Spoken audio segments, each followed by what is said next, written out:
ચાલો જૈવિક ક્રિયામાં આગળનો ટોપિક છે આપણો પ્રકાશ સંશ્લેષણ.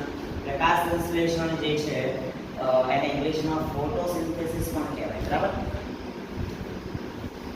સિન્થેસિસ એટલે સંશ્લેષણ અને ફોટો એટલે પ્રકાશ, બરાબર. અહીંયા ફર્સ્ટ આપણે વ્યાખ્યા સમજતા પહેલા આપણે પ્રકાશ સંશ્લેષણની ઘટના કેવી રીતે થાય એ અહીંયા આપણે આકૃતિ દોરી છે એના દ્વારા સમજીશું. ચલો લીલી વનસ્પતિ આપણે જોયું કે સ્વયંપોષી છે, એટલે પોતાની જાતે પોતાનો ખોરાક બનાવે છે. તો વનસ્પતિ શું કરે? તો વનસ્પતિના જે મૂળ છે એ જમીનમાં રહેલા ખનિજ ક્ષારો અને પાણી એનું શોષણ કરે છે. મૂળ શું કરે? ખનિજ ક્ષાર અને પાણીનું શોષણ કરે. પછી આ મૂળ છે એ આ ખનિજ અને પાણીનું શોષણ કર્યા બાદ બન્યું જે છે અન્નવાહિની અને જલવાહિની. અન્નવાહિની એટલે જ્યાં ખોરાકનું વહન થતું હોય અને જલવાહિની એટલે જ્યાં પાણીનું વહન થતું હોય જુદા જુદા ભાગોમાં. તો શું કરશે? તો પાણી જે છે એ જલવાહિની દ્વારા વનસ્પતિના જુદા જુદા ભાગમાં એટલે મૂળથી લઈને પાંડા સુધી પહોંચશે. એવી જ રીતે અન્નવાહિનીમાં પણ એવું થાય. અહીંયા જલવાહિની દ્વારા પાણી ક્યાં જશે? વનસ્પતિના પાંડા સુધી. તો વનસ્પતિનું પર્ણ છે કે તમે જોયું હશે કે લીલો કલર હોય એનો.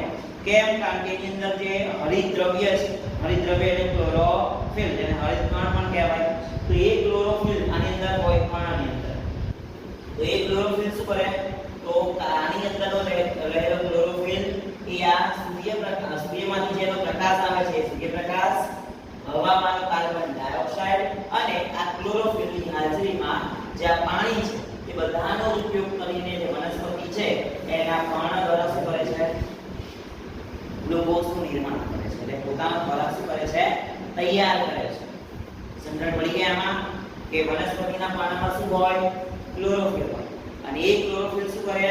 ક્લોરોફિલ અને સૂર્યપ્રકાશની હાજરીમાં કાર્બન ડાયોક્સાઇડ અને પાણીનો ઉપયોગ કરી પોતાનો ખોરાક ગ્લુકોઝ રૂપે તૈયાર કરે છે. આ જે આખી ઘટના છે એને શું કહેવાય? પ્રકાશ સંશ્લેષણ. તો વેક્ટર આપી દઈએ આપણે. પહેલા તો શું લખીશું? ક્લોરોફિલ ધરાવતા સજીવો